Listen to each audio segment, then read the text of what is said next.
streaming. Can you guys see it? Not yet. I'm sure it will be here in a second. Okay, excellent connection. Yes, I see the 5-second live. Da, da, da, da. The Natural Hall has many members in Palace Golf and now requires a guild hall.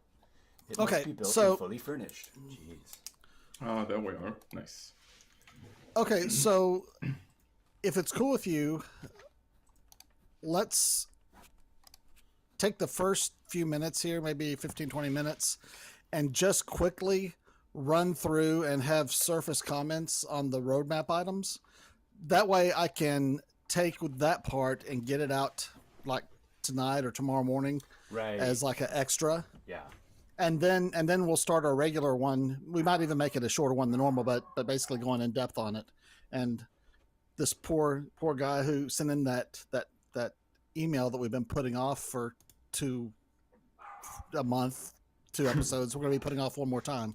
So I'll fess up to not having read the post for the thing, because I was like, I started to read the intro paragraph and I was like, oh my god, this is long. So then I went to the comments and I basically got the gist of it, I think.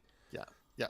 So there's only 6 items on it, and that's all we're going to do for the extra. And I'll just read, and those items are like look really long, but actually the item themselves are like 1 or 2 sentences, and then they elaborate. It's been short attention span theater for me this week. It's been a little crazy. So yeah, that's okay. Same here. Suddenly I was like, oh, let's give him the time he needs, and let's take your time, Tarn. And now I'm like, well, look, if Russia's gonna nuke us, I would really rather play it in whatever stage that it's in, and just kind of take my chances with crashes and speed bumps, because I don't know if we're gonna make it to fall. So. I don't want to mess this up. Yes. I'll be so pissed if I don't get to see some of Steam before the nukes come, but anyway. Yeah, that would suck. Yeah, it totally would suck. Let's Roland, stay you're going to positive, get screwed first, so... yeah, I was going to say... Me? Don't let me think about that. The Soviet Union wanted all of Berlin anyway. Yeah, exactly. Oh, geez, you're already in their territory. Crap, man. Yeah, funny. It's too... That's... literally too close to home. So I've got a friend in Ukraine, and he and I had actually been talking about starting a company a while ago, and just kind of didn't work out for me. But we've been in touch, and so I've been texting him, like WhatsApp texting him a lot over the last couple days, as you can imagine. And now he's finally, like, he got his family out, which is awesome. But of course his apartment's gone in Kiev, and so he's in Kiev. Yeah, well, he was. So he's managed to get himself someplace safe. In the country, where he's now part of the Cyber Command, and so he's like, "Can you please help us?" So I was like, "Yeah, sure." So, that's... Are you sure you want to say this on the air? I don't think we're quite on the air, but yeah, I'm just like, you want me to edit that out? Yeah, edit that out. Yeah. Well, we're streaming, aren't we? Well, yeah, you're streaming. Are we not? It doesn't matter. But I'm just saying, it's really important now that we who aren't victims of this, try to support the people who are, because it could be us so easily. So, if donations or whatever people need, I just think it's really important to reach out when people are basically getting screwed by assholes, because it could be us just as easily as them. So that's my thing. So yeah, anybody who's asking for help, help them. Cool. I concur. But I don't want it to get political here. So although I guess it shouldn't be, but anyway, you know what I mean. Yeah. Anyway, before it's like a health, public health shouldn't be political either, but well, we have a wonderful way in America of turning things. That's true. It should be political into politics. So I don't like to tie my shoes. Okay. Well, that just means that you're a libertarian. That's right. Oh God. Look, that's how I pull myself up, by my shoelaces or my bootstraps or whatever. Yeah. All right. Yeah, I doubt that there's a lot of heavy Putin supporting influence on our podcast here, so I'm not going to worry too much. Probably not. I checked in the last month, we've got 2 listeners from Ukraine. One of them might be your buddy. Yeah, well, and 3 from Russia. Cool. So, well, we got to slant towards the Russians to get our demographics correct. I have a feeling that, oh no, most people in every country are just like, what the beep? Yeah. So anyway, I hope everybody's staying safe out there, and we're all cool. Yeah, sure. So Do you want to run through this? Okay. Or do you want to do the? How do we? Yeah, want to do so- the quick hit. Let's do the quick hit here. All right. So our last episode was delayed because we had all of our hosts were under the weather a bit, and it turns out that may have been a little fortuitous because had we recorded last weekend, then we would not have seen the update that had the roadmap released. So this is going to be a bit of an extra. We're just going to go through the roadmap items real quick, and our next full episode will have more in depth on them. So I guess this is kind of a Dwarf Fortress action news episode, if you will. We have to do that noise. Well, I have. That's I have good. Cut that in. Yeah, that's good. Yeah. All right. So the roadmap was released on February 23rd at 12:25 p.m. Central Standard Time, if you're being exact. But here it is. There are 6 items, and number 1 is finish the menus that haven't been upgraded yet. These include graphics and layout for justice, health, diplomacy, and hauling. Okay, so Does anybody use the hauling menus? Could we just drop those? Save some time. is that where you hit O? I think it's the one where you hit it and you're like, damn it, what have I done? Ah, crap, did I just toggle Yeah. something? Oh, Yeah, I hope it's I like haven't the just really ruined this weird for- menu. Yeah, like I know it's incomprehensible to me, that one. It's the So O that's menu. different from the orders menu, right? Yes. The yes, O yes, is the yes. one where you're just like, uh-oh. That's why I think he put it as an O.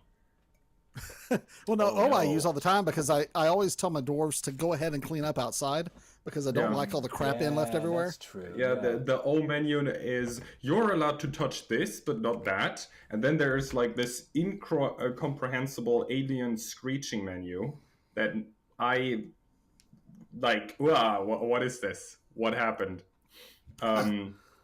So yeah, it's a different menu. So I don't know that I've even ever seen it. So that's number 1 on the item. Something I've never seen. Okay. Nice. Item number 2. As the menus are finished and the graphics updates are completed, we'll move on to some important interface and usability improvements, such as tooltips everywhere and X's to close windows, hotkey support, etc. All right. So Useful.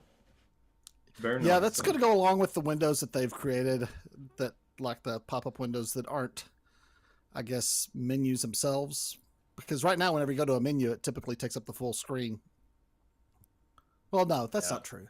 So it says, oh, okay. Type regular update. Oh, okay. What? I was just looking at it. It says update type regular update. Oh, gotcha. Okay, cool. Good. Do we have any quick comments about that? I'm not exactly sure. Besides just finishing up dressing on the new user interface, sounds like. Seems I mean, useful. I am very curious about the tooltips because if it's Hope they not, don't get in the way. Yeah, tooltips well, are yeah, tricky, yeah. aren't But I hope it actually gives a item description. That would be really cool.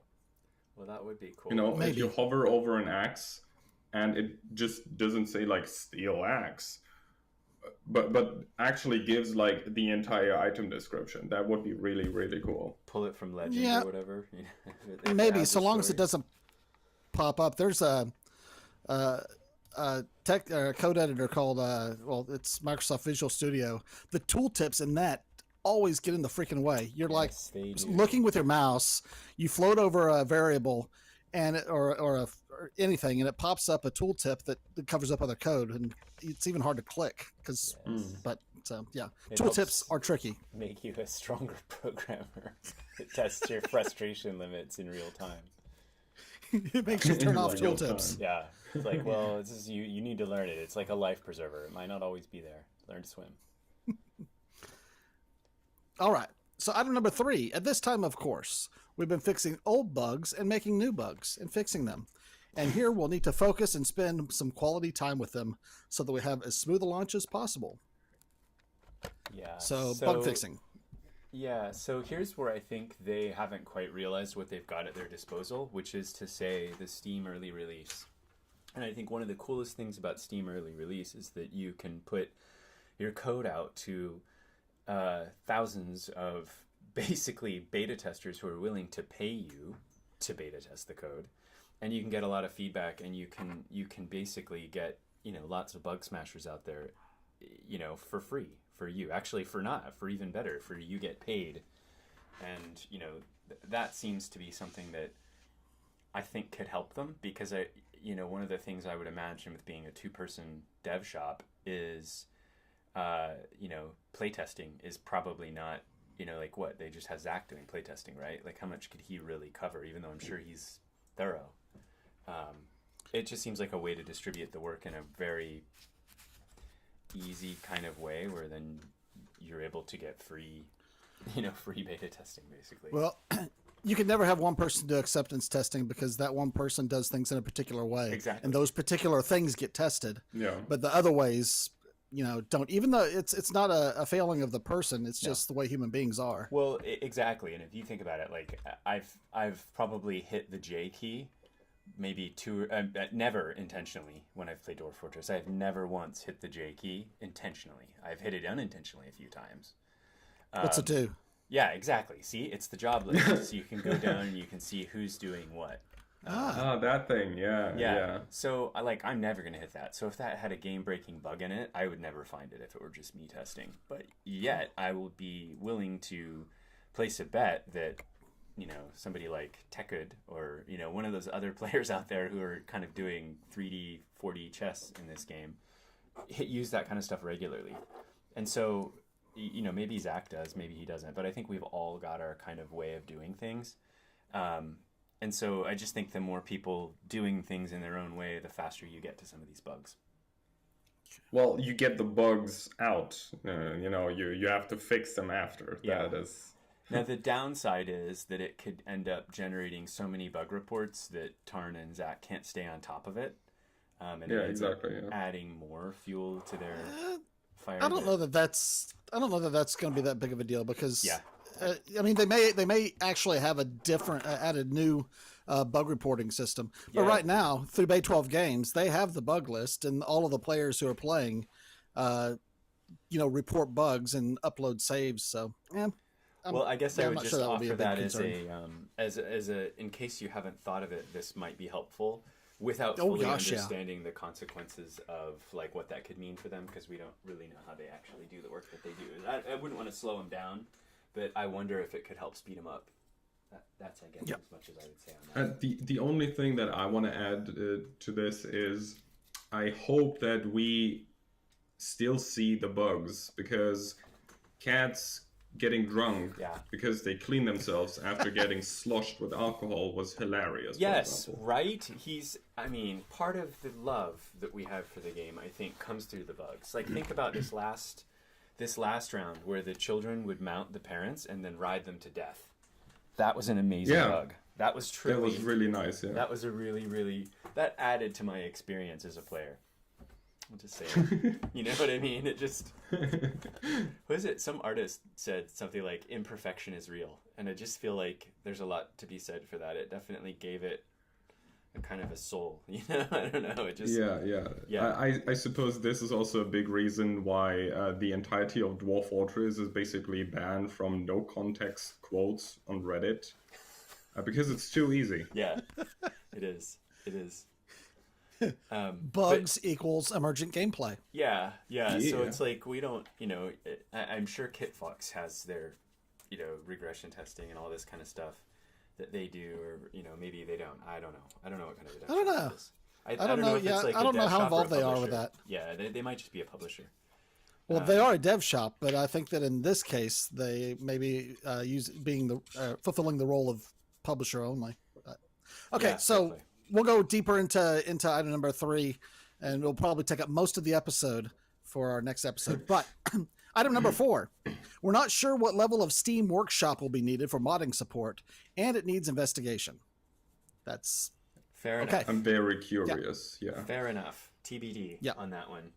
Right. Godspeed, soldiers. Okay. That sounds like a hard thing to get sorted. So I should also say there is a divider between 3 and 4 that we'll get to after we get through the list here. Well, and go I would over also real quick. say, with some background in software development, number 4, if you don't know that right now, it ain't happening in this release. If this release is going to happen anytime soon, because it feels to me like that right there is going to be a big thing to try to crack. Yeah. I know nothing about Steam Workshop, so Well, I just don't know know if it's there's like a API or... Exactly. You're suddenly... Is it an API-based thing, or do you know? I have no clue. But I almost bet that there's a lot of people who do and that would be willing to help Tarn out with this. But, I suspect it's not... I mean, it's probably fairly easy to integrate because a lot of games do it, or maybe it's really hard and they just bite their teeth and do it. But whatever it is, it's been done a lot. But it's just the changes he's going to have to make to support pulling that kind of content in, and that's what I would say would be... And that's one thing that KitFox is going to be able to help him with, because KitFox does produce games on Steam, and I'm sure that they've got familiarity with the Steam Workshop. Yeah. I don't know that. It just, Alexandra, says we're if not you're sure listening, what level of Steam Workshop will be needed for modding support.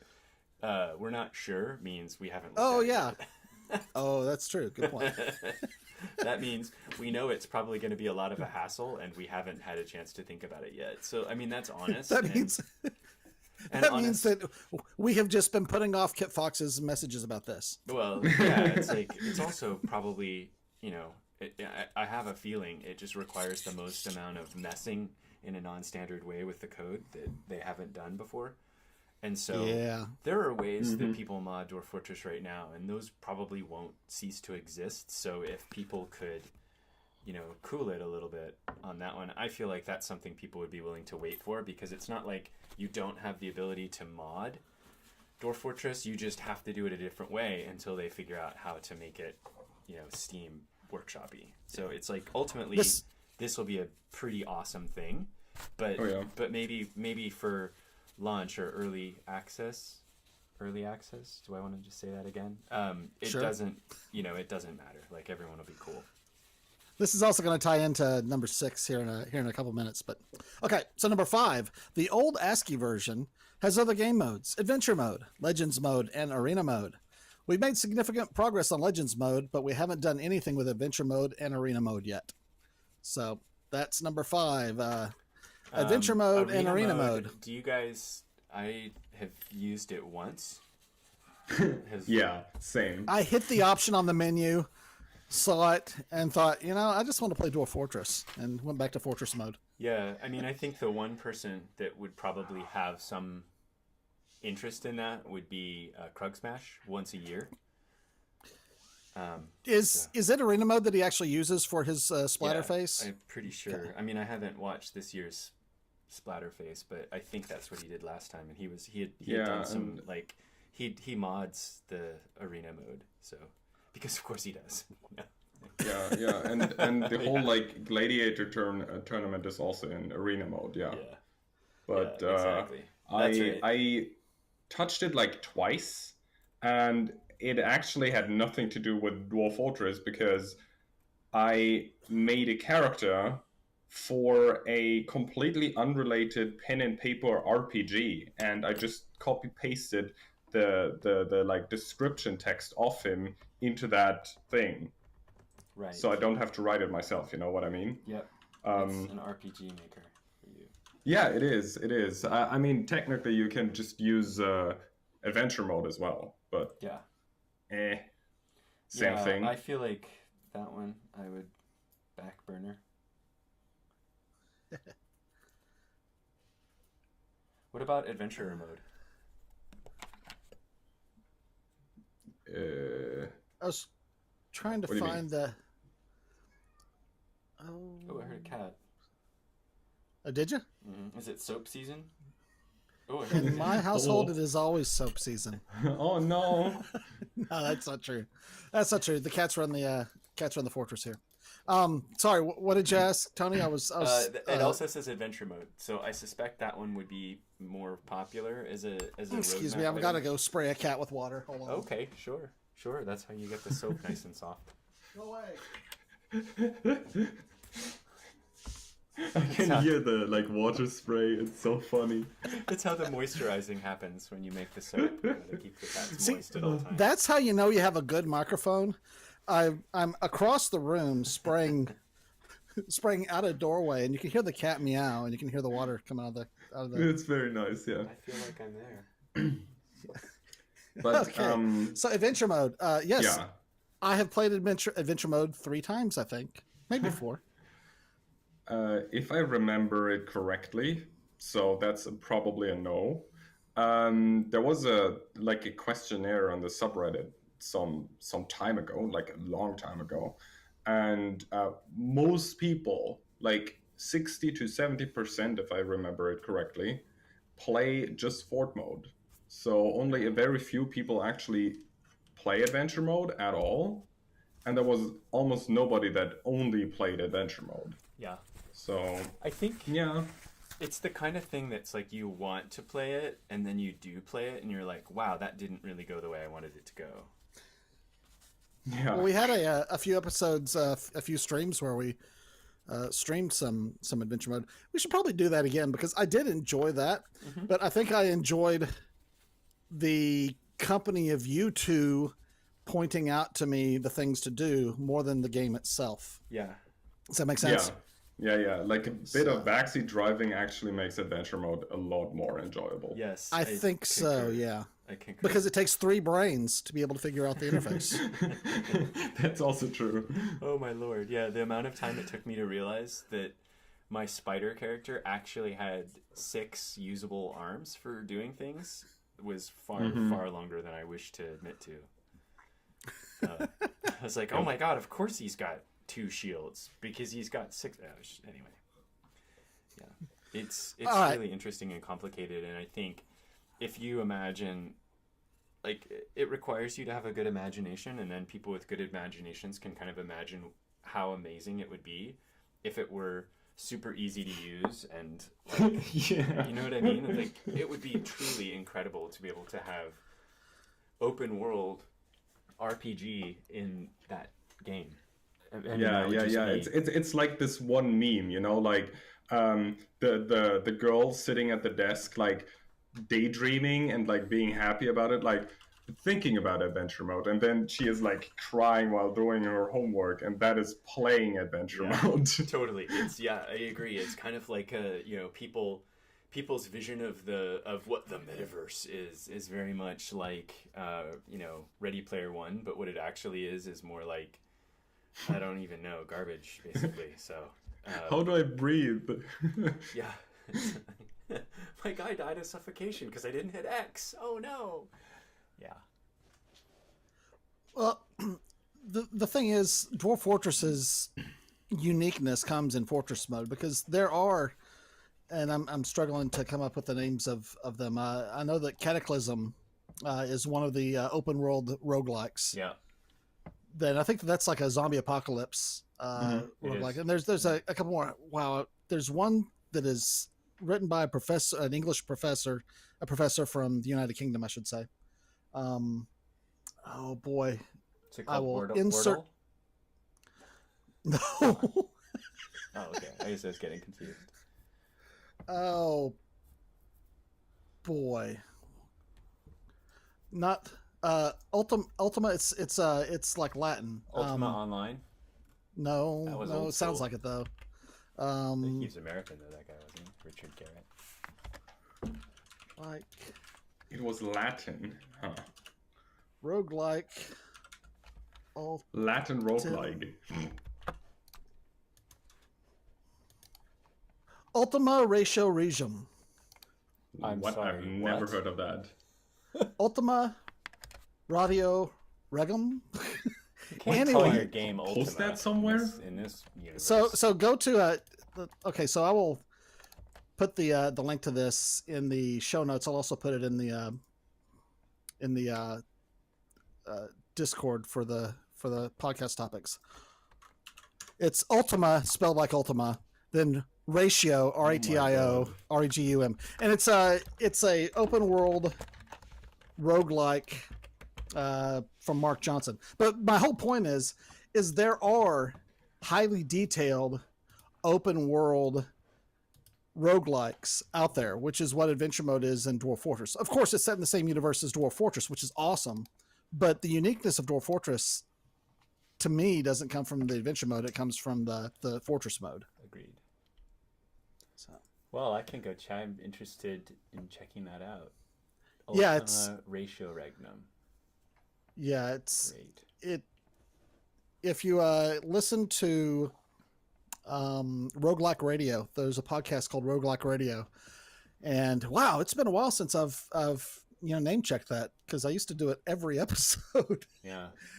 But yeah, they've not been very active in the last couple of years, but the Mark Johnson, the creator of Ultima Ratio Regum, however that's pronounced, he's often a host of Roguelike Radio. It means the last argument of kings, in case anyone was wondering. Ah, cool. Wow, I'm gonna play that. Oh no. Yeah, I was going to try it too. It looks like it runs on Microsoft Windows. I have a copy of that program. I can use that, and then I can do it. It sounds like a really awful game, and I love it already. I should also throw in that this item number 5 also includes working on Mac and Linux builds. So you should be happy about that. Yeah, I'd say that sounds good to me. Let's do that. Let's do that, Tarn. Power that up first. Move that to the top of the list. And the last item, number 6, there's the matter of Steam achievements and other various Steam features. We'd like to support whatever people are into here, eventually. So that's the roadmap. Achievements.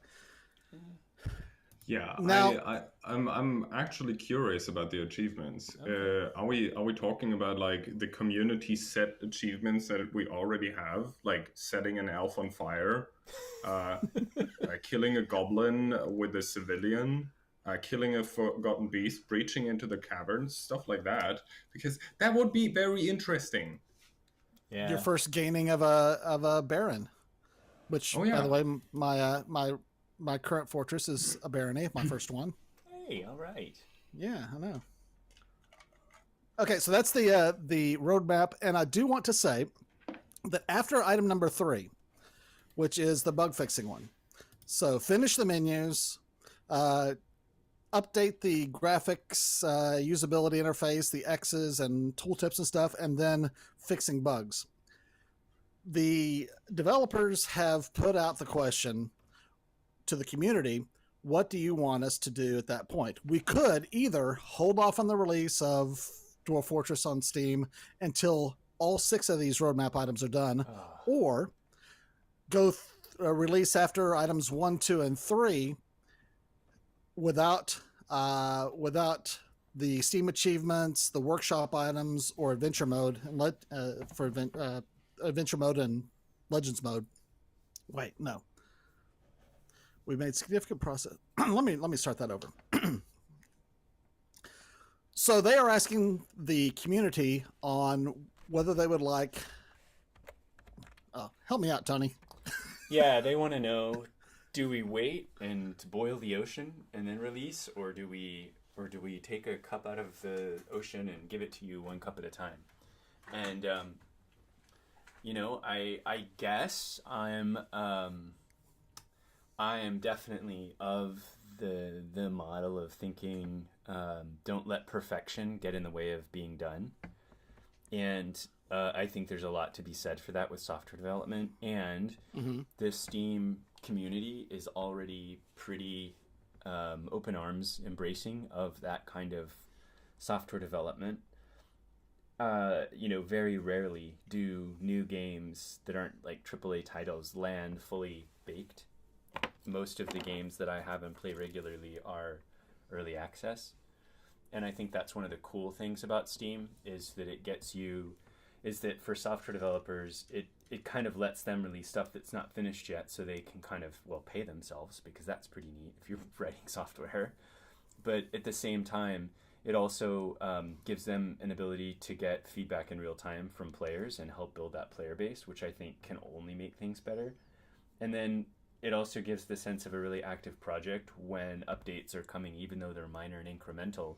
You can do minor and incremental updates. And even with early release, you can choose, do you want to be on the stable path or the less stable path? And, the less stable path is really fun, but, sometimes your games crash a lot because, you're patching frequently. But I don't know. I've had some really good experiences with early access, probably more good than bad, I'd say. And it's also kind of fun because you can kind of finish with the game and put it down and then come back 6 months later and realize, oh, they've still been working on it. Oh, that's awesome. And then you almost have a different experience. So I don't know. I'm a big fan of early release. I would say do whatever they need to do to get something into early release, and then just leverage the power of your community who love your game and want you to help it, want to help you make it the best it can be. What do you think, Roland? Yeah, I have nothing to add to that.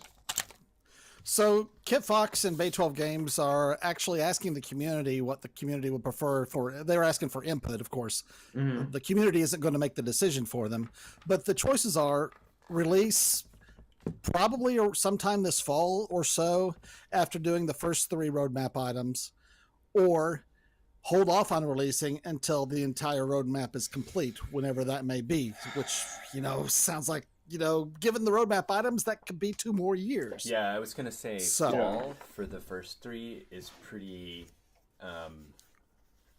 ambitious. Even my jokingly hilarious things had only kind of put it to there. So, I'm like, that is a really long time between releases. It would be really neat to see what was going on there, because that'll have been almost, nearly 3 years, huh? Yeah.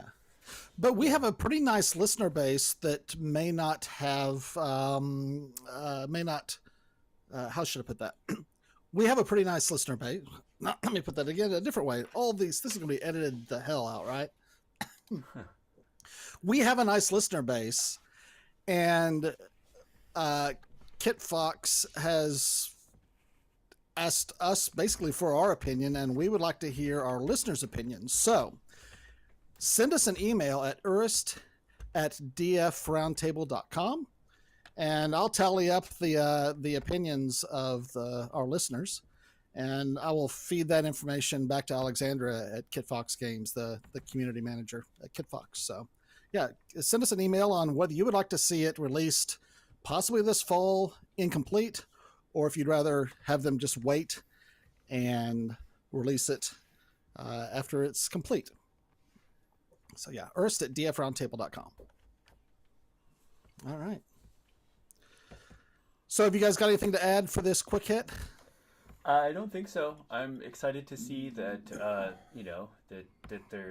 that there's progress coming, and that this is the most information I think on a detailed level, strategy level, that we've seen. So that's pretty neat. So I hope hope everybody's doing okay over there, and really excited to see how this goes. Yeah.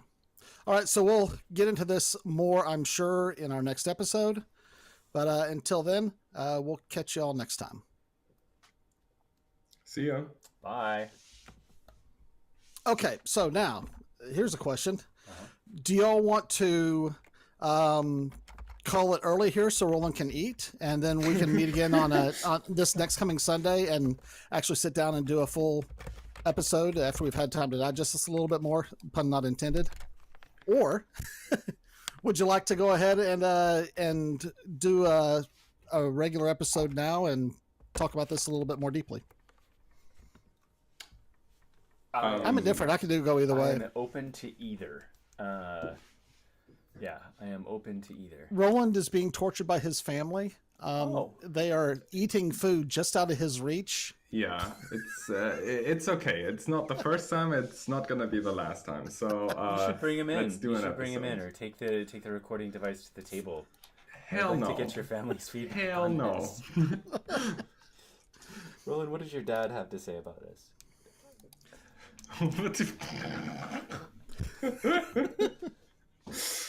What is your mom's feeling about early release games on Steam? Scheisse! You know what? I'm gonna ask her that later. Okay, so if you guys are cool with it, we can make a episode that just is kind of more of a regular episode now. Edit it and release it next Sunday. Cool. Yeah, okay. and we can keep it tight, Yeah. concise. Yeah. Okay. So welcome back, everybody, to Dwarf Fortress Roundtable, and it's been an exciting week in the community because we actually have had some movement in the development process of Dwarf Fortress, which doesn't happen that often, right? That is sadly very Visible true, movement. yeah. Well, I Visible have a movement, I should feeling say. movement happens on a day-to-day, daily incremental basis. But yeah, but usually the windows are boarded up and you can't see inside. And so I think they've taken down one of the boards and let us peek in. So that's pretty neat. Yeah, yeah. So before we get into talking about the roadmap, let's talk a little bit about our fortresses. And guys, for the first time ever, I think I mentioned it last time, I have a barony. Hey. So Nice. the Baron is actually in one of my squads. Will the Baron go out and fight? Yes. Yeah, he'll do anything. Actually, it's a she, so it's a Baroness. Oh, but, okay. yeah. Yeah. But they're cool. yeah, she will fight, but it has this very simple, quote unquote, a downside that your Baroness is acquiring fighting techniques and wearing armor, which makes her very hardy to accidents if they ever occur. I'm personally not the kind of person that, has a lot of accidents happen to nobles in their fortress.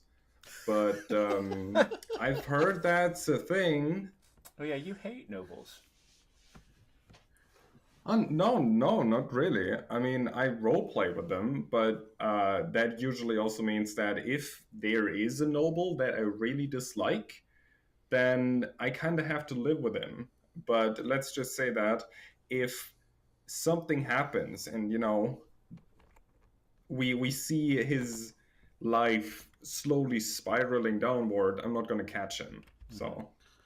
So what is the effect of a noble on your fortress?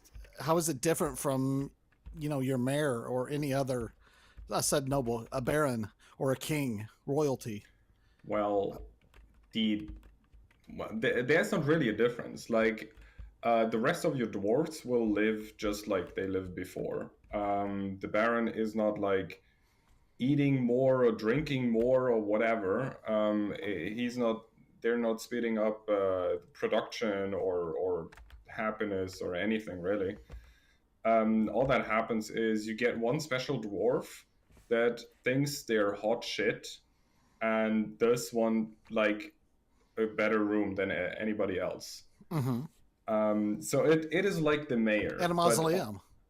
Yeah, exactly. And on top of that, you also get a lot of demands, which can be fun if they're like in your general direction, what you're trying to achieve, but they're really annoying if, for example, they put specific materials in there. So they tell you, I want a lead bed. And I'm like, how do you want that? How, what? I can't make lead beds. I can't help you, buddy. You're just going to be really sad and angry about this, but it's not going to happen ever. Yeah, I get that sometimes in the mandates. Like right now I'm looking at this one that we're streaming and it says mandates from our Baron here, Baroness, Jewel Terror. And she's banning export of traction benches. Now, never in my life have I thought that I would export a traction bench. So, like, how do you comply with this? Just simply not doing it? Yeah, you just don't sell any traction benches, which is fine, because traction benches are not a good export good because they're very heavy and they're how you say the value is okay-ish. Their weight is just not good. Fair enough. So, but for example, if you're trying to sell, let's say, crafts or food or barrels, food is in barrels and you sell the barrels as well, and suddenly your mayor is like, I don't want you to sell any barrels, and you're like, what the hell am I supposed to sell then? Well, huh? Do you know how economy actually works, buddy? Yeah. Nobody does. It's dwarves. That's true. Well, let's see. We've got a couple of barons in our fort here, in this particular hard world. Couple. I guess what I want to know is there a downside to barons and kings, other than having to give them fancy accommodations and stuff like that? But that doesn't happen with basically having, in essence, 3 mayors. Well, look, I don't know what you're supposed to do with them, but I've just accidentally sent my baron, the female, the one that said no traction benches, I've actually just sent her off to raid a necromancer tower. So Oh no! Whoopsie dips. That could make for an interesting Legends mode later. Oops. But Well, downsides? that's what we're doing. I'm not sure. Okay, I mean, sure. If you break one of those mandates or you don't fulfill it, somebody is gonna get beaten. Which is not ideal, sure. So that might be a downside. And That would happen with the mayor Siege. too, though, right? Yeah, it is basically the same, but now you don't have just one noble, but like 3 or more. Okay. So a lot more people get beaten. Oh, I'm pretty sure. Speaking of getting whatever. beaten, in our fort we're streaming here, a vile force of darkness has just arrived. Yay. After I've sent the most competent squad out for a raid at a necromancer tower. Plot twist. Whoops. Yeah, it's probably the best to seal yourself in. Yep. Which I think seals the fate for that poor squad that's out right now. Oh, come on. How many goblins are attacking? Let's see. Because 6, so far. Yeah, that's fine. That's just fine. Let this play out. I might just even have him in for some fun. For everybody that is listening, something very similar happened to me in my Fortress Singe Metal. You can check it out on Twitch. Yeah, let's see. Maybe this episode of Dwarf Fortress Roundtable is brought to you by Singe Metal. It's usually brought to us by Clug Smash. Doesn't he pay us a fortune to advertise for it? No, it's usually brought to us by our wonderful patrons. Oh, sorry. No, not Squarespace. Jesus.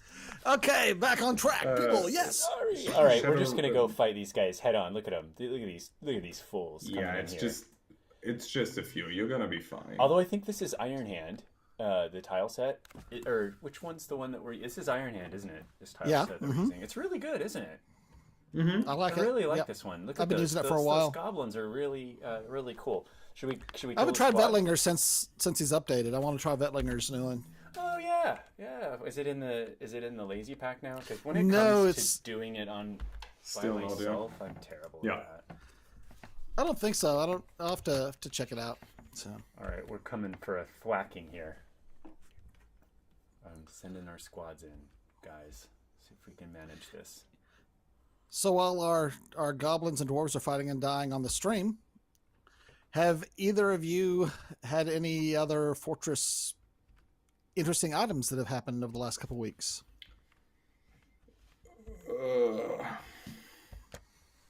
Let me think. I mean, sadly, I did not come around to actually play Singe Metal because I was under the weather.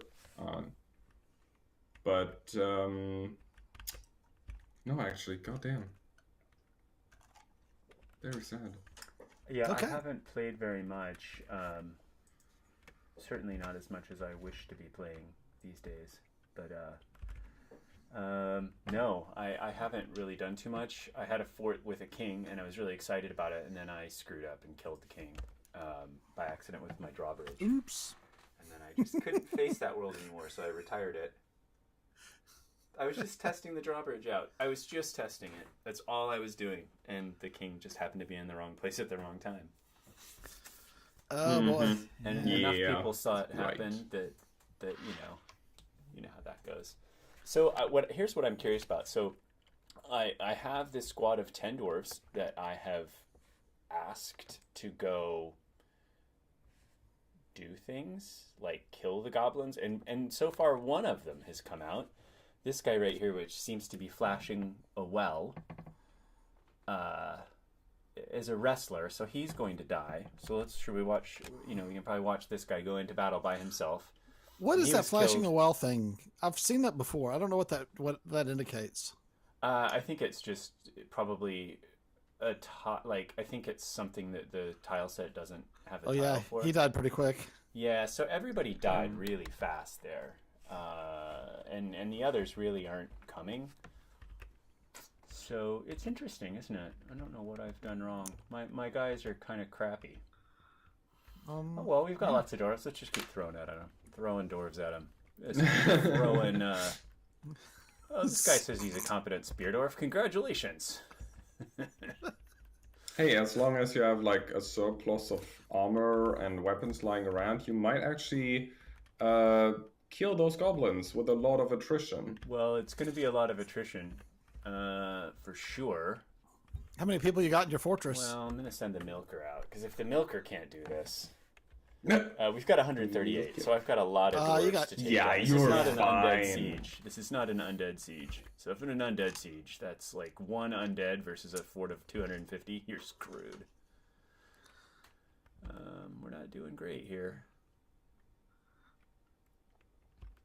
These are some pretty serious goblin archers. There's some pretty serious goblin archers. Wow, they're really kicking our butts. Now everybody's coming in. Look at this. The whole troop's coming out to beat the crap out of them. Look at the whole fort. And they're looking around the corner, seeing what they're up against, and then they're running away. Yeah. Well, they've done it, I think. I think the siege is over. The siege is over, yeah. Great. It was it with great cost, which we'll never fully know. You're down to 120 now. What'd you start with? 130 something? I've got 139, so I don't think we lost too many. I think we lost about 5 or 6. So we can take that. That'll help the frame rate. So thanks for as I say, giving your lives. 20 to 30% attrition rate is perfectly acceptable in a siege. It looks like they're pretty unhappy about what happened, though. I wonder why. Yeah, they're not. Oh, there's lots of stuff that seems to be causing them troubles. Oh well, let's let this play out. I'm gonna do this as more of a laissez-faire play at this point in time. What are you gonna All right. do? So as we talked about in our quick episode last time, there was the release of the Dwarf Fortress Steam roadmap on February 23rd. So let's talk about that a little bit more. There was. There are 6 items in it, and I will go ahead and just recite the first one. You can find this on the Steam Dwarf Fortress page. You can find a link to it there. We'll also put a link in the show notes. So they want to finish the menus that haven't been upgraded yet, and those include the graphics and layout for Justice, Health, Diplomacy, and Hauling. These aren't small tasks. Each will take weeks. They'll also be working with Jacob, the new artist, during this period on the sprites they need to update throughout the project. Cool. So apparently they're still shuffling out some graphics, huh?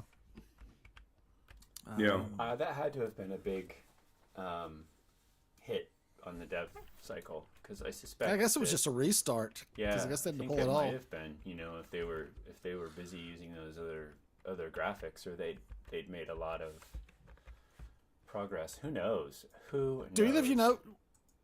Was Jacob involved with any tile sets before? Do we know that? Do I remember CleanoDev saying maybe yes, or do I misremember that? Shoot, I'm not sure. I don't want to be missing. CleanoDev, if you're listening, let us know if you know if Jacob was involved with any tile sets in the past. If so, maybe there's something that we can take a look at and see what his past work was. But... Yep. Sure so they have the art stuff, menus. Said that these will each take weeks. So, is what that is, right? Well, weeks is fine. Weeks are fine. Weeks is good. Months, yeah. Yeah, I mean, as I say, it would be awesome to have some hands-on experience with this before we get nuked. So, yeah. Yeah, by the time this comes out, who knows what the world's going to be like. Man, yeah, jeez. It could be... Yay, 2020s. Do we need to start saving bottle caps? Bottle caps? No Fallout players here? Aww. Don't even joke about that. Oh god. I got my I stats. never played Fallout. That It's fun. came out. There was a period in my life where I did absolutely no gaming. And that was about from the late 90s through the aughts. So, and that's, I think, where Fallout really happened, right? Well, Fallout 1 was the sort of tactical game where you did the, what do you call it? What's the genre called for that thing? Strategy, like, it's RTS? not real-time strategy, turn-based strategy or whatever. suppose. Yeah, I sure. have to admit, I've never played that. I only played like the less good versions and New Vegas. That was the one that really got me happy. I really enjoyed New Vegas. The other ones, Fallout 3, pretty cool, but I didn't get into it. But New Vegas I thought was amazing. Fallout 4 Was didn't the really original grab me. the original Fallout was turn based, right? Yeah, that's right. They were those. It And was not the third person? isometric overhead turn-based strategy kind of Yeah. game. And I just kept getting wiped to the. They just kept wiping the floor with me. So But yeah, the other one was pretty neat. Decisions meant something, and the world was really immersive. It was a really well done game. I don't know if it holds up today, but I took a break from like Diablo to Dwarf Fortress. So didn't Dwarf Fortress come out before Diablo? no. Diablo was predated it just a little Was bit. Diablo was early '90s or late '90s, right? Or was it Mid. Yeah. I think it's Yeah, like 96. 2 is 2000. Yeah. Damn. My heavens. My heavens. Okay. Moving Back on. to the roadmap. As the menus are oh, go ahead. Oh yeah, I was gonna say this. It sounds like the Steam stuff, the Steam integration is something that's kind of seems like a big thing to do. As far as Development work, because I bet you there's like APIs and he'll have to hook these things in, and how do you have Dwarf Fortress communicate back with Steam to tell it that you got the congratulations, you've made your first animal soap, that kind of stuff. So First cancel bar, yeah. I've never really. The only Steam experience I have is with downloading games and playing them locally as if they weren't Steam games. What is the Steam achievements system? And so I don't really have any experience with that. Is that like, you've got a Baron. Here's an achievement. Well, it could be. It could ultimately be anything. Yeah.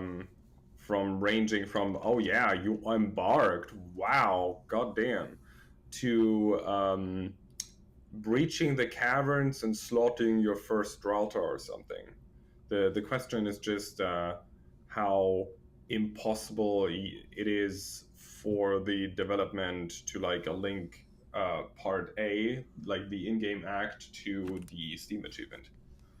I mean, I've never seen anything like. Well, these are classic games too. Maybe that's the reason why I haven't seen anything like that. But I've never seen anything like on SimCity 4. Congratulations, you've just had a monster attack your city. Oh, so you get that in City Skylines if you play that game, which is kind of like, Via I Steam? guess I would call it SimCity 5. Right. Yeah, you'll get stuff like, congratulations, everyone hates you.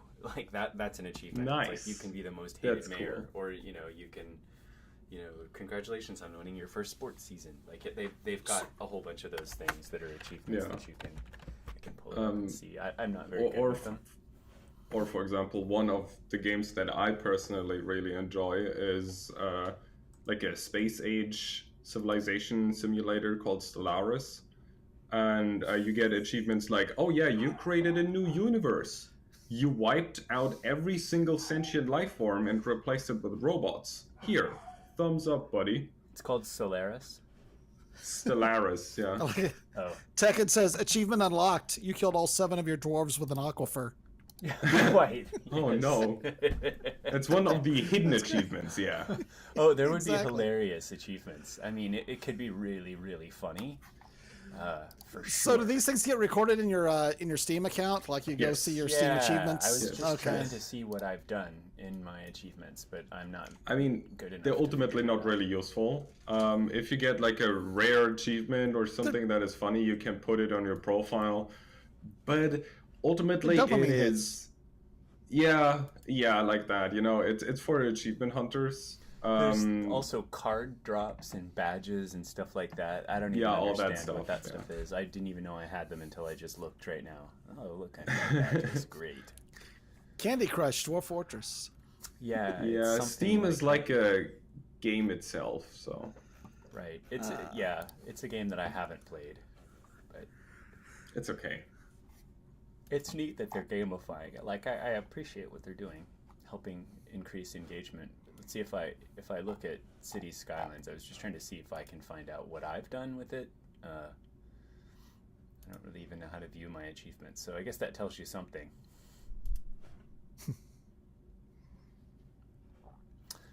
Yeah, there we go. It says, so for City Skylines, it says you've unlocked 14 out of 116 achievements. You can see it's obviously very important to me. But yeah, they're just stuff like naming a road. It's wintertime. Change the chirper to winter look. So it's just, I think it's to kind of try to encourage you to try different things in the game. Okay. Like so I get the same kind of thing with Xbox. It's constantly telling me, in Pinball Arcade, you've got the high score on 7 of 9 tables from season 1. And some of them, I feel like, are these community added. Like, here's one in Skylines. It's called, the achievement is, it's called Steve. And to get this one, you just name a road Steve. Yeah. So congratulations to the Steves out there. You can have an achievement. So, yeah, everything is possible. And I will rebel.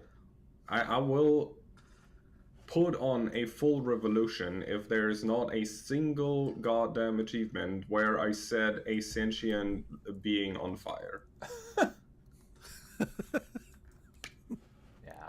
This is not a joke. This is a threat. So what form is your revolt going to take? Not sure yet. Actually, it's probably just gonna be me being grunchy in front of my PC and like eating cookies while having my mouth full and like complaining to friends. Well, we'll give you an outlet. The worst here. kind. We'll give you an outlet here, and you can go off on the listeners with your revolt. Yeah. Okay. So you were talking about Stellaris. Stellaris is the game that you liked, right? They've gone in for the achievements as well. They've defined 130 of them. I've got 0 of 124. Yeah, they have a lot of achievements in the game, but a lot of people... Okay, this is like a bit off topic, but I'm just going to say this. In Stellaris, there's like an Iron Man mode, meaning you can't save, you can't reload anything, and you can't cheat. And only if you play it, quote-unquote, in the hardcore mode, you actually do get the achievements. Iron Man is a fully owned property of Marvel Comics Universe. I don't think we have an Iron Man mode in Dwarf Fortress because the entirety of Dwarf Fortress is already the Iron Man mode. Yeah, exactly. It's on another level for sure. Don't get too and that's attached. where the roguelike stuff comes in, right? Yeah. Yeah. So. Dwarf Fortress. Don't get too attached. Losing is fun. Well, it turns out I already own Stellaris, so I'm very excited to go check this out. If you're giving it a recommendation, given that I already own it. Again, off topic. Yeah. First of all, why the hell do you have it and you don't know? Do you not have Secondly, Steam? Like half the thing of having Steam is buying games that you never play. Like that's exactly. I was going to say that. No way. I'm way too greedy to actually do that. Well, no. It's like, whenever they give you a game, it's like, okay, you can buy all 12 of the Ultima series for $3. Yeah, sure, why not? Yeah, totally. I'm like, sure, I'll play. Maybe Ultima I'll play them 1 someday. Again. I'm never gonna play Ultima 1 again. Yeah, Exactly. I mean, that is not my kind of bread. I bought some games that I do not enjoy, but I still play them for like at least the price. Roland, you know, you play AAA games. I play C games, right? I don't. You know, the last AAA game that I played is Stellaris. And other than that, I'm playing goddamn stuff like Deep Rock Galactic and Mech Warrior Online. That is literally garbage. Okay? Literally. Well, I'm gonna download Stellaris right now. It's 15 gigs, so I'm do it. Also, while you're streaming, is that a good idea? Yeah. No, it's a perfect idea. Also, hit me up if you want to play together. It's gonna be okay. It looks awesome, and it runs on Mac, so that's pretty fun. Here's a game on there. Okay, well then, if you guys are gonna do that, then I've got to invite you all to one of our Doom sessions. So, yay! On Sunday nights, we'll occasionally have Doom parties. Me and a couple friends of mine. Old that's school cool. Doom, like as in Old I can school, play it yeah, on my Apple Watch 1993. Doom? Yeah, okay. Yeah, Ooh, we do okay. we do a cooperative survival mode. All right, So, that's cool. Yeah, boy, I Yeah. have many wasted hours playing that game. oh, I'm still wasting my hours playing it. So That and Unreal Tournament. Hey, hope I'm everyone's getting back doing into mapping on yes. Doom. So, oh wait, are we? Is this a Wait, Dwarf Fortress what's the podcast? podcast that we're talking about here? We're talking about. Shoot, that's right. This is Star Wars. Triple A game. Welcome to Doom Dwarf Fortress. Roundtable. Welcome to Yeah. Doom Fortress Roundtable. Yeah, well, that's the thing. Oh, I can't wait for the PlayStation 5 version of Dwarf Fortress.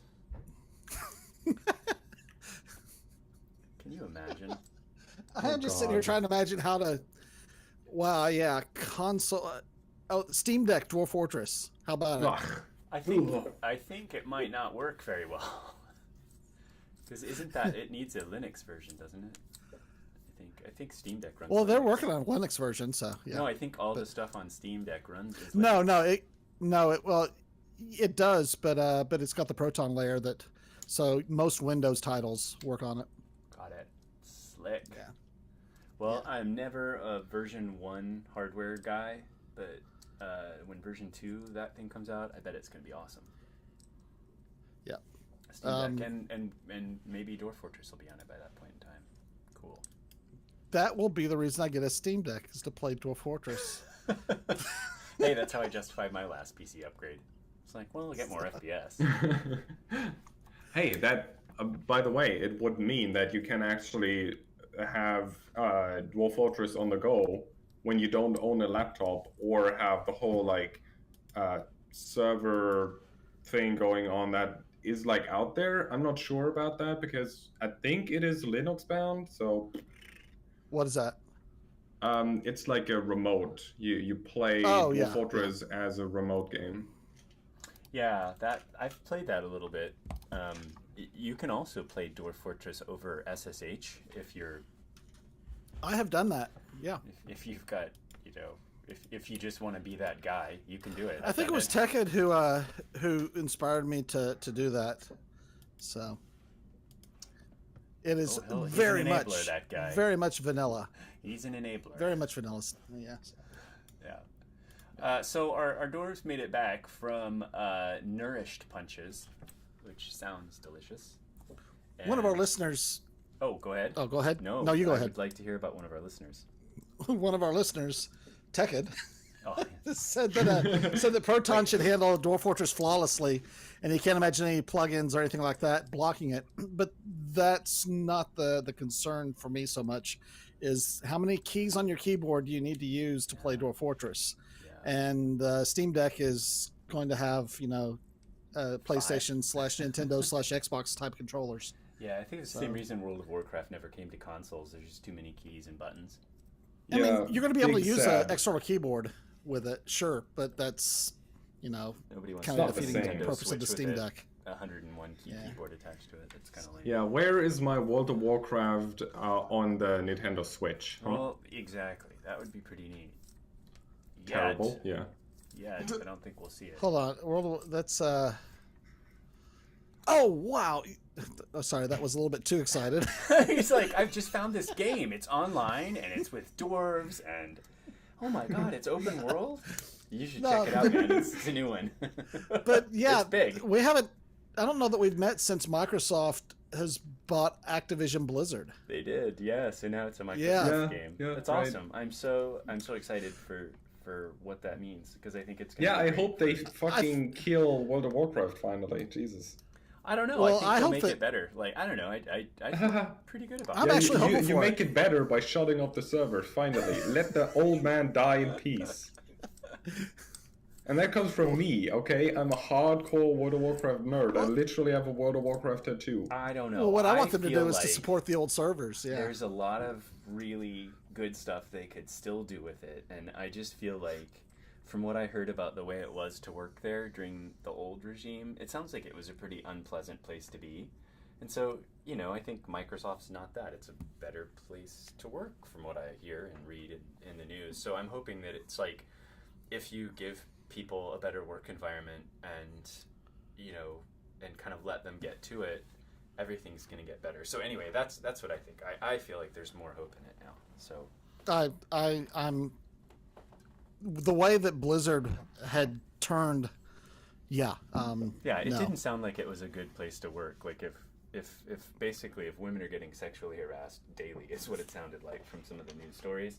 Like that's not a fun place to have anybody work because, you know, it just must be awful. So I know Microsoft's not that. So you know, it's like it's amazing. I think it'll be a good turnaround story. In corporate atmosphere, the two companies were heading in opposite directions. Microsoft was bad guys pretty much in the early 2000s, which is still a giant megacorp. I'm not saying that they're Jesus, but no, let's not. I'll cut that out. That piss people off. Oh, we're streaming. You've done it. You've said it. They are not. They are not tied to Christian ideology. But the stream is not canonical, guys. The stream is not canonical. The podcast is canonical. That's right. Anyway, okay, that's fair. Yeah. So, So, I get what you're saying. It's interesting to see corporate turnarounds, isn't it? Because, you know, like Apple, nobody cared about Apple in the 90s. You know, like a few people had, you know, $12,000 Macs or whatever, and, you know, it wasn't awesome. I really wanted a Mac in the 90s. I kind of did, but it was like, you know, well, you could have a Mac or you could, you know, eat for a couple months. Like, well, I guess eating won that one. But then they came, you know, then they flipped it, you know, and they still keep flipping it. So, yeah, and I think Microsoft during the Vista era, maybe not as awesome, but you know, I feel like they've learned and pulled it together, so. Well, for having such an important Dwarf Fortress news item in front of us, this has really been off topic today. We've really covered some important things today. Yeah. And some Dwarf Fortress as well. And some Dwarf. Well, we have. We really have. Well, also an interesting aspect to all of this is that Bay 12 and Kit Fox is asking the community what the community would prefer, whether to release them with Fortress and Legends modes or to wait until basically everything is done. And I mentioned it last time, but if you would like to give your opinion, we'll be happy to pass your opinion on to Kit Fox. Not that you couldn't do it yourself. Kit Fox has a comments page, I'm sure. But yeah, send us at urs@dfroundtable.com and we will compile your opinions and pass them on. Not that we have any more influence than, you know, the street vendor selling bagels in New York City, but you know, you never know. Tarn might never know. Like bagels. New York City bagels are great. Yeah, Tarn might be a big bagel guy, so you never know. All right. Let's see what else. What other interesting tidbits do we have here? Do you have a feel for whether the Steam Workshop needs to adhere to some particular API? Or I have no clue. How does that work with other games? I mean, the Steam Workshop. I can mostly speak about those games where I actually use the workshop, which is mostly just Skyrim. And you get absolutely everything from a mod that basically just adds 15 pornographic books into the game to new models for every single race. Pornographic models? Yes, actually. Like the amount of nudity and straight up pornography is quite high. But if you want to go like the extra mile and go beyond the red line, it's not on Steam anymore. So you have to go to like Nexus mods or whatever. You haven't heard that from me, but you know, just keeping that in mind. At some point, should that be cut too? I feel like no, you can let that in. It's okay. At some point, I feel like Steam cleaned it up a little bit, so they removed a lot of the mods, and then the mods that remained were actually very high quality mods. So you can just click on a single button and it downloads a mod and it installs for you, and suddenly your entire game is like in modern 16K graphics with like moving grass and like really high polygon models, and it looks crisp as hell.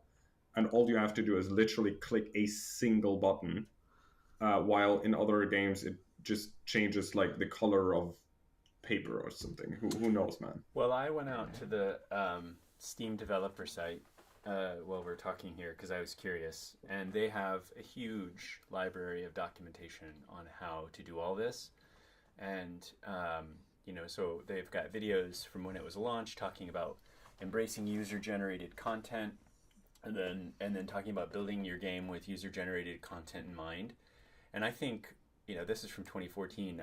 I just feel like Tarn already had that in his mind in a way, because I feel like the community in Dwarf Fortress already is kind of like natively thinking about mods and how to have that kind of freedom to go in and change the game. So I think he's already bought in, which seems to be one of the big things that they're trying to talk about, here is like, you really do want to do this. And I think he's just like, awesome, bring it on.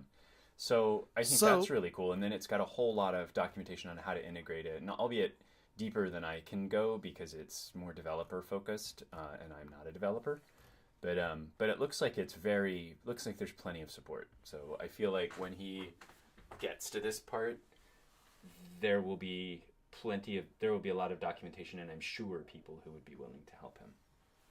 So things like him having the RAWs that allow you to edit game attributes, and keeping the art in its own directory so that you can have the tile sets, things like that might make it easier to make things available for Steam Workshop for community mods. Yeah, I mean, just like we have right now in real world. Yeah, I bet you it'll make it easier. But yeah, I guess we'll see. Hopefully he doesn't, like, just whatever happens. Like, I don't want him to feel like stuck or anything. Just do your best, dude. It's always great. That's kind of my philosophy with Dwarf Fortress. And honestly, even if it just boils down to the workshop becomes just used for tire sets. You click on an item and then it starts the tile set, and you have maybe like a small menu where you can change the tile sets. I would be absolutely okay with that. That is already like everything in the workshop that I would personally look for. And if you have like small raw changes, like making the goblins smaller, or making the elves not sentient anymore so you can eat them, yeah, that's also cool, But if it just boils down to slight graphic changes, sure, I'm on board with everything. Our fortress was just we did this raid just now, and Tekkud standard plates was involved in this. The Serpent Woman. So there we go. So Tekkud. The Serpent Woman. Yeah, there's the Serpent Woman. It says in early autumn 1042, the Serpent Woman, pale corpse, Tekkud standard plates, left arm, was torn off by the dwarf Mathol slip treaties. Did you get your Baron back? Cool. That's a great question. Hard to say at this point, but I'll find, somebody got killed because the purple text is the but yeah. How do you guys read the mission report? So white text is kind of like okay, yellow text is bad, but purple text is death. And what is the cyan text? Like, how do you? I think that's things that happen good for your people. The cyan is good stuff. Yeah. Okay, yeah, the yellow is so-so. I think that the yellow is like incidental. Maybe that's what the white is. I'm not sure. The yellow, it says in early autumn 1042, the elf plague thrall, Lita Bridge Thunders, surprised the dwarf, Segan Cobalt Grasp. That doesn't sound good. So that looks like where they've ambushed you. Oh, okay. So yellow's bad, but cyan is good and white is okay. Good. Well, it didn't go great, but it didn't go badly. One person died. And let's hope it wasn't the Baron. It looks like it was Reg Fence Spirals. Yeah. Died. R.I.P. I'm glad that nobody got kidnapped. Have you guys had that bug where you send squads out to ambush and then they just never come back? Once, yeah. But apparently I was just stupid because one of the dogs that I had assigned to one of the soldiers was still in a cage. And you also have to make sure that you send all the animals with them, because otherwise they will not even start traveling. Interesting. Yeah. Oh, yeah. All right. I haven't done well building the baronies and the rooms and stuff in this fortress. To be honest, this one I've gotten a little muddled on what what happens. It's a little bit tricky for me to hold the plot between these episodes, if I'm being honest. So one comment that they made in the roadmap release that is intriguing as well as a little scary is that the path ahead is now shorter than the path behind. Which, if that's only a few feet shorter than the path behind, then that means that it could be, let's see, 2019, early 2019 was when the release was announced. It's so another 4 early years. 2022 Cool. now. Yeah, yeah, great. Awesome. No. So yeah, I'm hoping that there's an early release kind of thing going on. Yeah, man. Tekken made the point that Tekken made the point that early releases can end up being the release if the developers aren't careful. Especially if the release does pretty well, then the other parts might not get added. But somehow I don't think that's I don't his consider Toady to be a typical developer. Yeah, he's not gonna rug pull us. Like as of all. Yeah, of the no, I people, don't think so. Like he's not talking. Especially considering the classic version, he's committed to always being out there and being free, and it has the adventure mode. Yeah, I think if he was out there like pumping his NFTs on Twitter or something, I'd be more skeptical. But that's not Dwarf this guy. Fortress NFTs. Every dwarf in every game, in every installation has an Don't NFT. say it. Yeah, Don't say it. It's a polarizing thing right now for sure. But Well, they have a UUID, okay? yeah, it is what it is. It's a technology, and I think it's being misused right now. But anywho, yeah, he's not that. So yeah, I totally hear you don't want to get. Oh, we've got somebody interrupted by a forgotten beast. That feels like something we should probably deal with. Nah, it's fine. Here it It's is. perfectly How is good. this forgotten beast interrupted? Honestly, this down in the 7-layer deep water, doing absolutely nothing. Come on, how is anybody worried about this? I swear, you dwarves. What is it though? What is it? Let's What's have it us a look look like? at this. Let's have us a look. It's an uninvited guest, that's for sure. I like how it says that. That always makes me laugh. Uninvited guest. Oh, welcome. Oh, we didn't. It's a giant skinless ceratopsid. It has branching antennae and it undulates rhythmically. Its eyes glow chartreuse. Beware its deadly blood. So I don't that's know nice. what a ceratopsid is. I've never It's come a across that one. ceratops. It's a dinosaur. Okay. It's the one that has like it looks like a goddamn curve and As has in- like a lot of spikes on the back. Oh, yeah, as in the triceratops. I think. Right? As in, it presumably has one horn if it's a ceratops, and if it had 3, it would be a triceratops. There's a logic to that. Okay. Ah. Well, it sucks. Wikipedia doesn't even have a estimated Yeah. picture of it. It just has a horn. Yeah, I mean, I can just close my eyes and imagine it's a triceratops with one horn. Like a rhinoceros? Yeah, like a unicorn. No. The difference here is the Triceratops is a specific species, while a ceratopsid is the entire family. So it could be a Triceratops if you wanted to. I kind of want to have a biceratops just because it would be more A fun. Biceratops. A I mean, biceratops. there are ceratopsids with just 2 horns. So there are biceratops. Cool. There's also Basically, yeah. skyceratops. Holy crap, is it flying? What? Anyway. Is sky? No, Psy. Oh, like okay. fake ceratops. Oh, birds aren't even real. Okay. What else do we want to say about the roadmap? Let me pull it back up here. Well, Interesting. He comments that he doesn't think that adventure mode is going to be any real big deal, which surprises the Well. heck out of me. who says this? Tony, this is the quote. Adventure mode is straightforward in its way. I don't expect it will have many real development gotchas, but it does have dozens of menus, some of them quite complex. Yeah. Maybe the real hard part is the fortress mode, and that I think maybe that drives a lot of the logic of the game in adventure mode. because you're basically just playing around a lot of fortress modes. Well, if my vote counted, I would say release it with Fortress and Legends mode so that we can actually get our hands on it and play it. It's been since early 2019. Yeah, I would say I give would you do the money same. before we're nuked.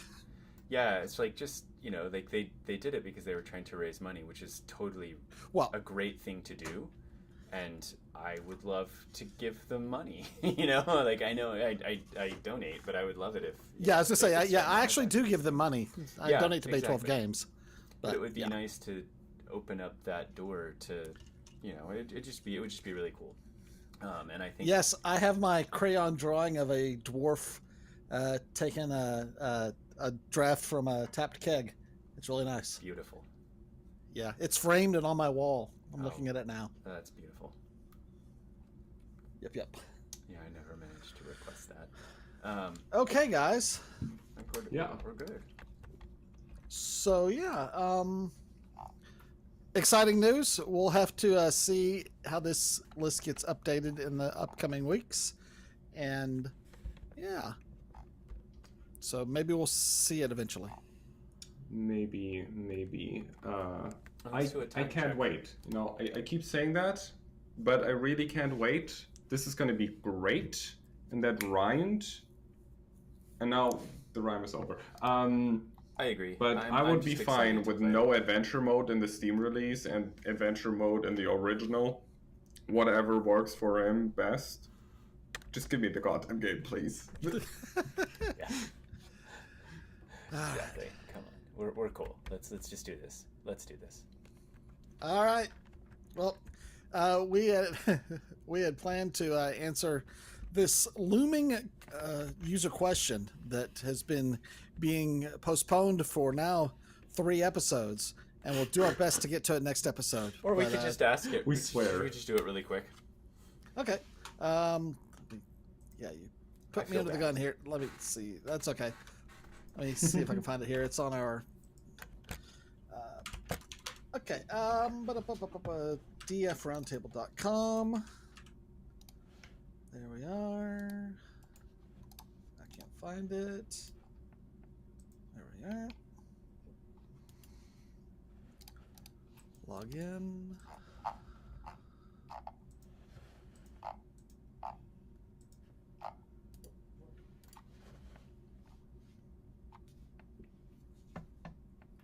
Is it the Calvin C email?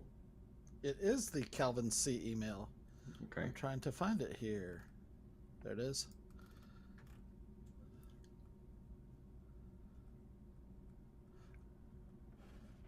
Oh,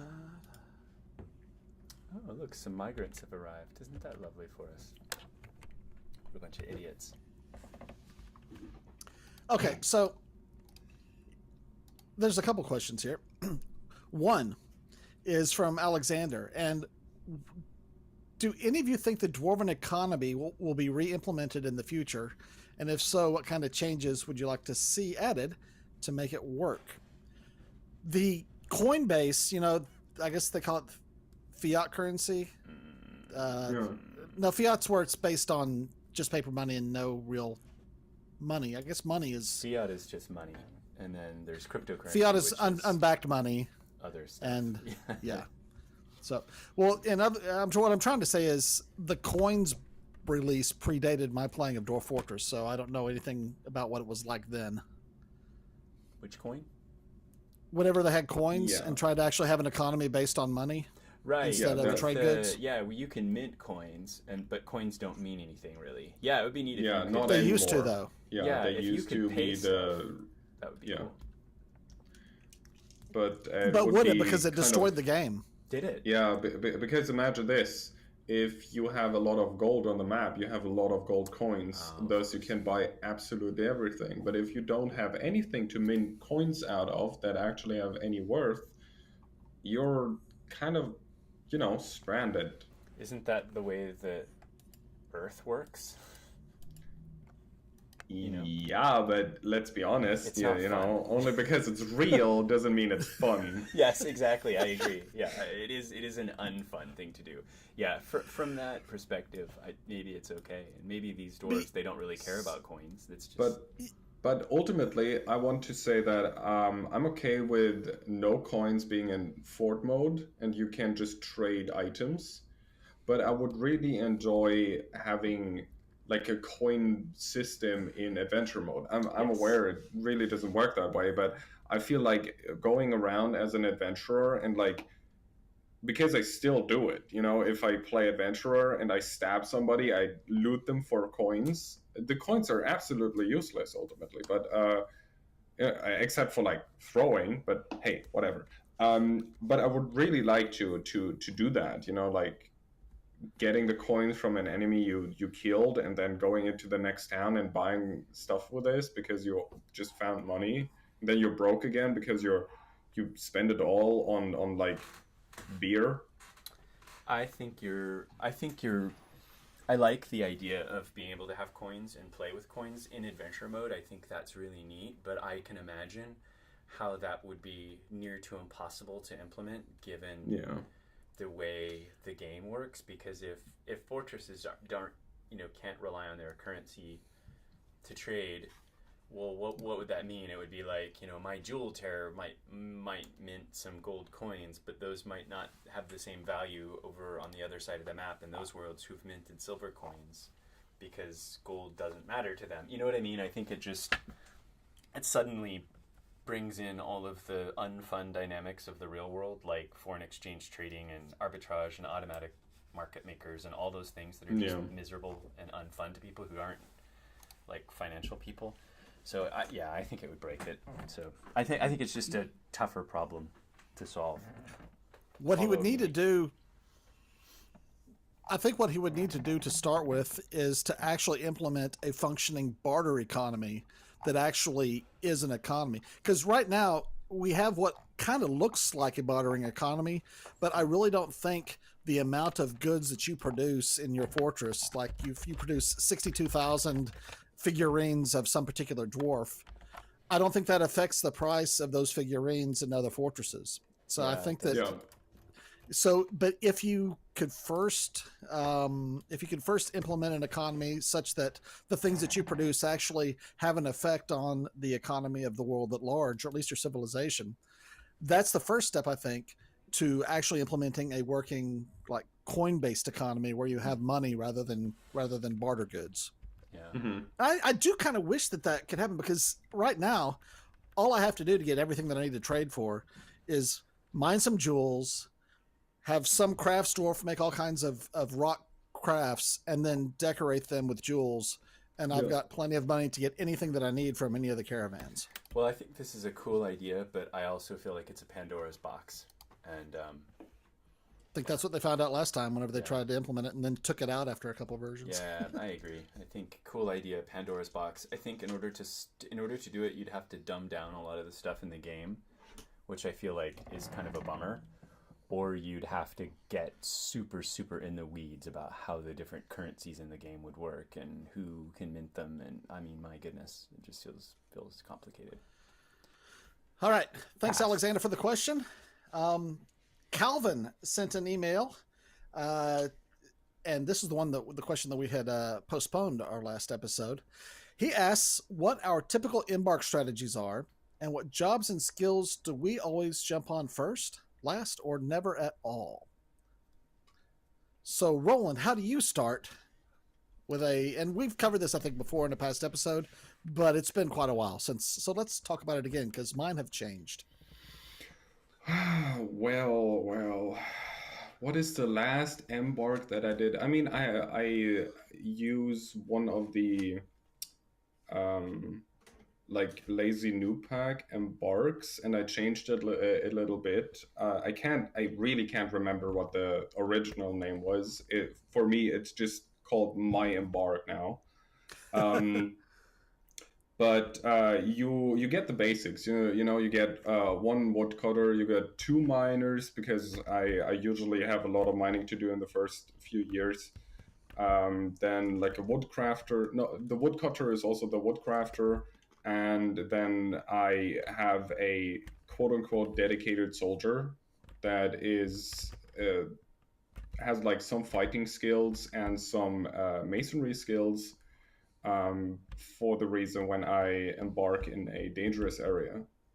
Then I bring some turkeys or some chickens, depending on where exactly I am, because I like to role play. You know, sometimes I take turkeys, sometimes I take chickens. I sadly never do ducks because I feel like I want like a water fortress for ducks, but whatever. Um, and then at least one anvil. I'm aware that you don't really need it. There are ways to get it anyway, but oof, you know, you don't have to make it harder than it is. Right. And I always bring some sandbags because there was an exploit. I'm not sure if it's still in there, where the sandbag was slightly cheaper than the actual bag, or something like that. So Don't know. I bring like one or two bags, and then I empty out the sand, and then I have like 3 bags basically. Cool. I just use Gorney's easy peasy. I don't overthink it. Can't remember the name of mine that I use. I was using CleanoDev's. I can't remember what the name of it is, but the CleanoDev's one where the first thing you do is you make some bronze, but I don't know. That's not where I want to focus my attention whenever I first get started. I will now. The first thing I do is I dig out a little hole underground and store all my wagon goods in it. I will then build a trade depot, because I have found that if I don't build the trade depot right off, I will forget to build the trade depot. Until they come, you're like, oops. And then it's too late, right?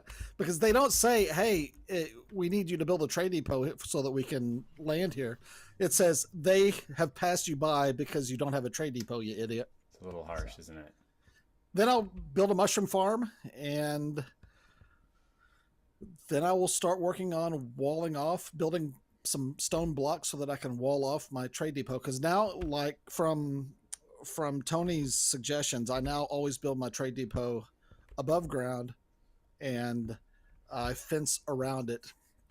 So I've had 3 fortresses since I've started doing that, and they all seem to have worked out pretty well. Well, apart from the ones that were overrun by zombies, but that had nothing to do with the fact that my trade depot was above ground.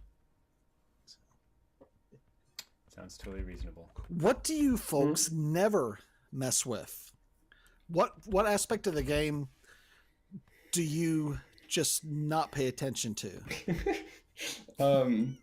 I think a few. If I think about it for longer, I will come to a lot of conclusions. But for me, it is actually minecarts and the whole like how you say, machines. You know, all these water wheels and whatnot. I mean, I tried them, not like minecarts where I just did it once and then never again.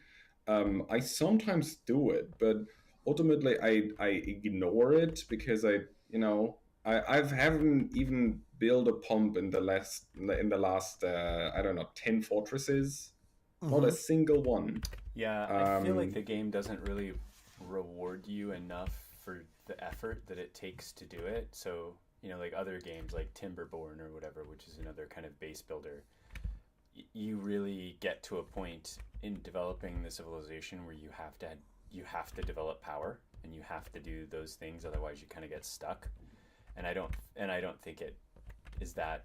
It's just sort of an option. You don't need to do it. So yeah, you can perfectly you can play the game perfectly fine without building a single water wheel. I mean, it's fine. You know, having like a mill with an actual millstone is fun. You know, it's RP, but am I gonna use it? No. So indeed.